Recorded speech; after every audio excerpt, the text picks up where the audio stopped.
Just saying the words Lego Batman is probably enough to bring a smile to your face. The character voiced by Will Arnett is the breakout scene stealer in the Lego movie, so the thought of him starring in his own film is both obvious and enticing. Oh, Alfred, I have incredible reflexes. Needless to say, the process of making these things is a fascinating one. Here are top 10 amazing and surprising facts about the Lego Batman movie, which by the way is a must-see, that you probably didn't know. If you're new to our channel, don't forget to subscribe and please give this video a big thumbs up. Number 10. The director is a huge Batman nerd. Chris Miller and Phil Lord weren't available to follow up their directing of the Lego movie this time around. They're busy working on the Han Solo anthology movie for Disney. So they brought in their editor and director of animation from the Lego movie to take the reins. A really rich, strong, handsome guy who's got billions of dollars and cool gadgets, and he gets a... This marks Chris McKay's first big screen credit as a director, but his resume includes more than just Legos. He directed and edited 3 seasons of Robot Chicken, as well as all 3 of that show's Star Wars specials. He also worked on a satirical cartoon called Moral Oral, and the short-lived Titan Maximum on Cartoon Network. It also just so happens that McKay is an enormous Batman fan. You need look no further than his right arm for proof, where he has a tattoo of Catwoman permanently inked. His fandom doesn't end with Batman though. His left arm bears a tattoo of Captain America's shield. Number 9. The movie's look is intentionally different than the Lego movie. You'll notice a lot of similarities between the look and feel of the Lego movie and the Lego Batman movie. Both are films in which Lego minifigures are alive, and both feature environments made completely out of Lego bricks. But if you take a closer look, you'll notice some striking differences. First try.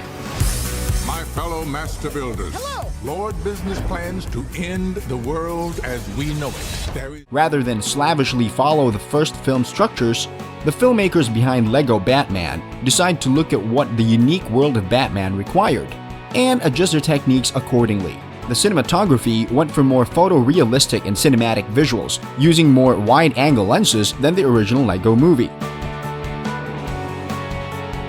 Batman has always inhabited a world of shadows and darkness, so the lighting takes this into account and contrasts it with oversaturated colors at places like Wayne Manor. Remember how Lego movie used bricks to depict environmental effects like water and smoke? Lego Batman forgoes that for realistic rain, mist, and fog. It's believed that this makes Batman's world feel more dramatic and atmospheric, like a real film set. This unhealthy behavior. You can't spend the rest of your life alone. You can't spend the rest of your life alone. Number 8. The filmmakers have the ultimate sandbox. Think you have a big collection of Legos? No matter how many you've pulled together over the years, it can't compare to what Lego filmmakers have at their disposal. That's because everything in these movies is 100% digital. They have an exhaustive digital library of every type of Lego brick, internally referred to as Lego elements, there is. Even the most obscure pieces are accounted for, from huge plates and gears down to tiny hair pieces and handguns. Make a Lego set come to life.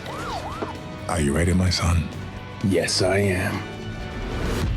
If every variety of Lego element was counted up, it would reach a total well into the thousands, and filmmakers have an infinite number of virtual bricks. Adding to the realism, every brick in the film has randomly added nicks and scratches to simulate real-world wear and tear. Hardcore Lego enthusiasts noticed right away that the Lego movie utilized elements that had never been seen before, such as President Business's rectangular hair. Number 7. It has the biggest Lego sets ever built.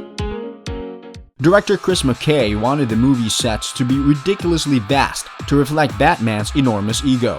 So you'll see the biggest Batcave ever in the Lego Batman movie, a sprawling interior that houses an insane fleet of every kind of Bat vehicle you could imagine.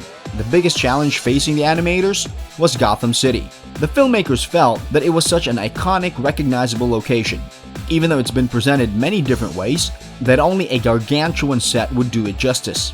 Gotham has a nearly infinite number of buildings, streets, back alleys, hideouts, facilities, and so forth, with incredible complexity and detail. You might be wondering how big it could possibly be.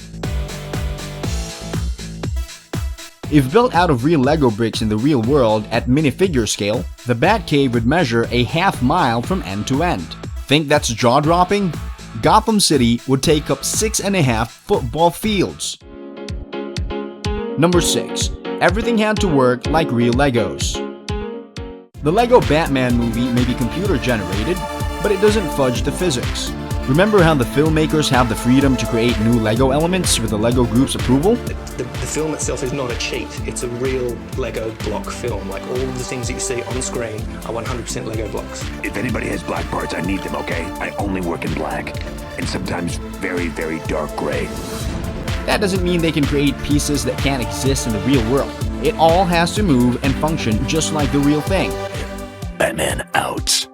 Wait, Batman. For example, did you know that some Lego bricks are more durable than others?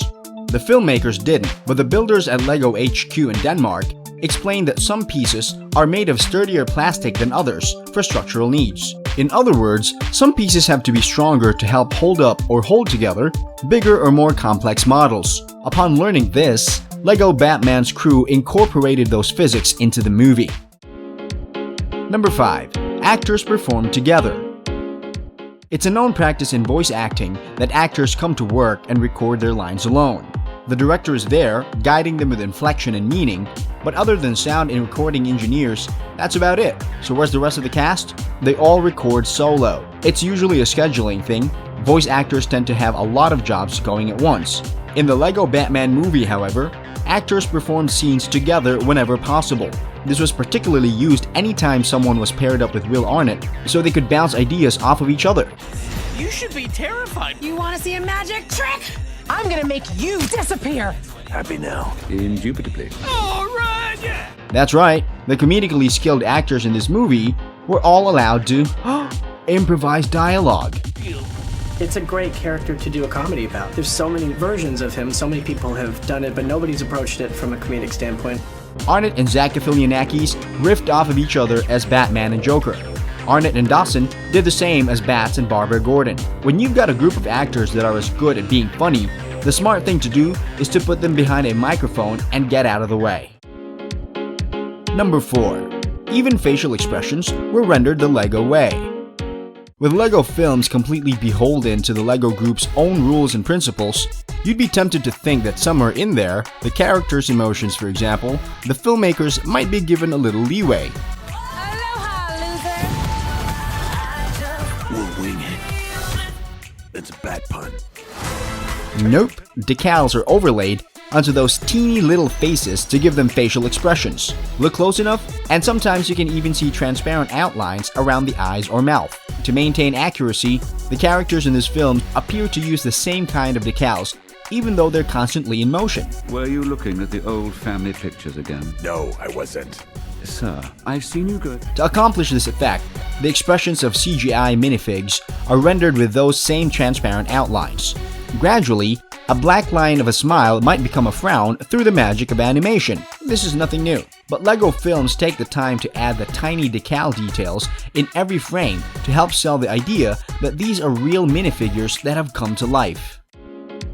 Number 3. Joker's evil pals include some surprise guests. An early sequence of the film finds Joker assembling Batman's entire rogues gallery of enemies for a full all-out assault on Gotham, which Batman has to stop, of course.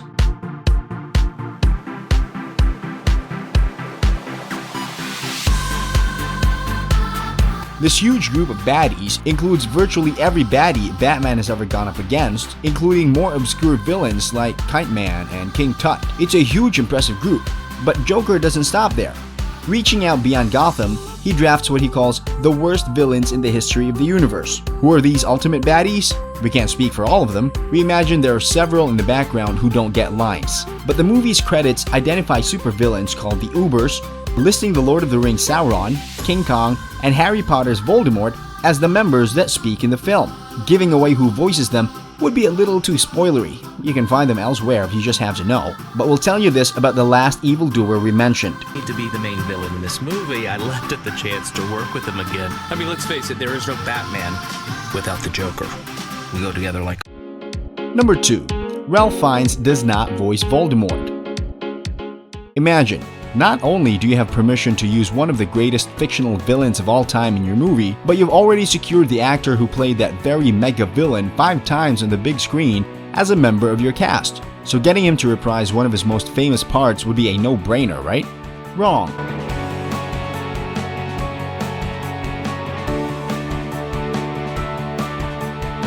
Celebrated award-winning actor Ralph Fiennes portrays Alfred in the Lego Batman movie. Alfred Pennyworth, as all good Bat fans know, is Bruce Wayne's faithful butler and surrogate father figure. Voldemort's part in Lego Batman is not a very big one, but it seems like a pretty obvious move to ask Mr. Fiennes to lend his voice to a second character. It's not unfeasible. Fiennes as Alfred and Voldemort sound nothing alike. You need to take responsibility for your life, and it starts by raising your son. I'm sorry.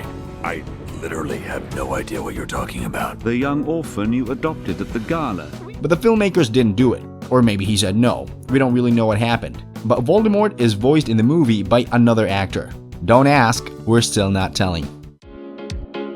Number 1. Lego Batman finally asks a 76-year-old question. Batman is a dark knight, a detective who works in the shadows, a mature hero who deals with very grown-up crimes. So what's he doing running around with a kid dressed in a bright Technicolor costume? Come on, you know you've wondered. Everyone has. The whole concept of Robin is somewhat antithetical to who and what Batman is. Not just his lone wolf way of working, but the very tone of his entire world. If you take away how Batman and Robin always go together in our imaginations, Robin's very existence in Batman's world makes little to no sense.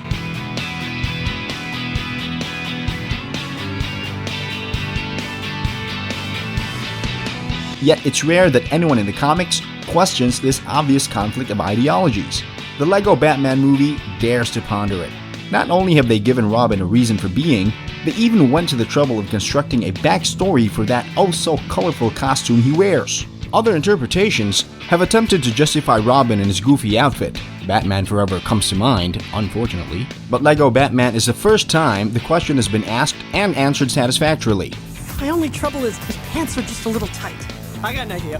Rip! It's better. Now I'm free. Now I'm moving. Come on, Batman. Let's get grooving. The dynamic duo has never been such a joy to watch. Do you know of any other fun facts surrounding the Lego Batman's